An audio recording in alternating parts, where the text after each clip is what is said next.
Welcome to ISF, everyone. Jason Carter here. Hi, hello. Good to see you guys. So, what happens when you bring Oscar winner Jamie Foxx, John Boyega, and Teyonah Parris together in a mind-bending sci-fi cinematic moment? You get They Cloned Tyrone, streaming later this month on Netflix. Now, the film tells the story of a series of eerie events that thrust an unlikely trio onto the trail of a nefarious government conspiracy. I sat down with John and Teyonah on location at the London in Los Angeles and got all the deets.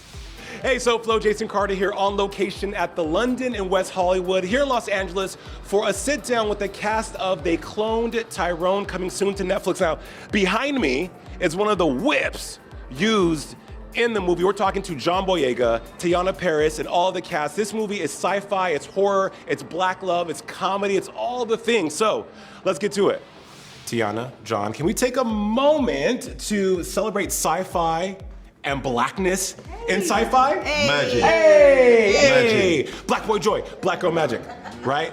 This movie, I was talking to Joelle, and I had said, right now, black cinema has the potential to be instant classics, everything that's dropping. What was it like for you having to take the audience down so many lanes of who Fontaine is through so many different journeys in one movie? Because he's so relatable, but so complex. Yeah, no, it's fun. I think that's one of the joys about being an actor, and especially when you get a script that kind of supports that kind of journey where you kind of get to show the audience different sides to these characters that you're given, and then at the same time you're working with an amazing dynamic between yourself and then Yo-Yo's character and then Slick Charles as well. So I think it just all worked out for me in that sense. Yo-Yo, she's this iron fist in a velvet glove, and I hate to use this idiot savant, but she really is in the movie. But I feel like you pulled from so many different people and so many different inspirations from movies like I'm Gonna Get You Sucker, New Jack City, everything to bring this character to life. What is that thing about Yo-Yo that you thought when you read the script, I'm absolutely playing this, done?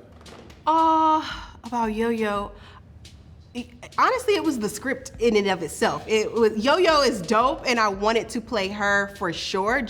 I love how ambitious she is. I love that she's really an underdog that comes through and really leads the pack in a way. But also the script that Joelle and Tony wrote is like every page, I couldn't stop turning it. I mean, when that starts playing at the church on the organ, I was like, they're crazy. So sorry, Lord. Your directorial debut, you did good.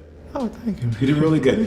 What was the genesis of telling the story and writing the script and bringing it to life? I mean, really, I think it was kind of fusing two things, like primarily it was a thematic question of like, is there a difference between blame and responsibility? Just thinking about like, people that I grew up with and how certain circumstances, kind of wildly changed the trajectory of like where their lives were going, and like the role of privilege in that, and I think some of those, in some of those instances, like really just stuck in the back of my mind, and blending that idea with just making this bootleg Scooby-Doo movie with these like ad hoc detectives who are totally not qualified to be detectives but are somehow figuring it out, somehow uniquely qualified in their own very unsavory ways. I think like those two things kind of congealed together to kind of inspire the story. Well, together, it's a creative process with you as well, Charles. How did you two coalesce and collaborate on this script and this idea? Yeah, man, as you know, it takes a village. And it really does in every one of these cases. And Joelle and Tony, when they pitched it, we heard it at Macro, and we said we just have to be a part of it. We've been blessed to work with them on another project. And so our team, Kim Roth and Mark Wright, we rolled up our sleeves and developed a script. They delivered an incredible script quick. And we were like, man, this is brilliant, it's amazing. On the first draft, tweaked it a little bit. And then it was really about what's his vision, who does he want in this? How giving of an actor is Jamie on and off the screen? Oh, I mean, both of them. Teyonah too. I mean, this is, you have to consider that we didn't have no time to go through the chemistry read process, elongated rehearsals. We didn't have none of that. So you have to be very, very giving to come on set. You have to be open, willing to discuss, be chill people in general. You just be dope.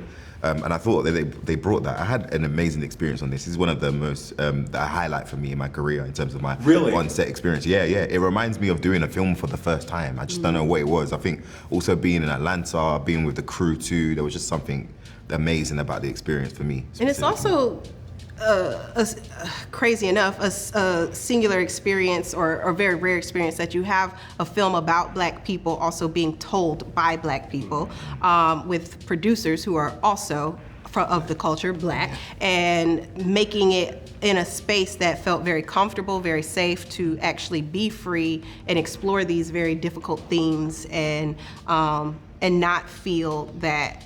And feel that you just had a safe space to do that. I got chills when you said this was one of the most singular great experiences you've had in your great career. Congratulations on an exceptional piece of Black cinema. I told Joelle and Charles it's an instant classic. I stand by that, it's on record. So you guys, again, congratulations, well freaking done. Thank you. Well done. Thank you so much.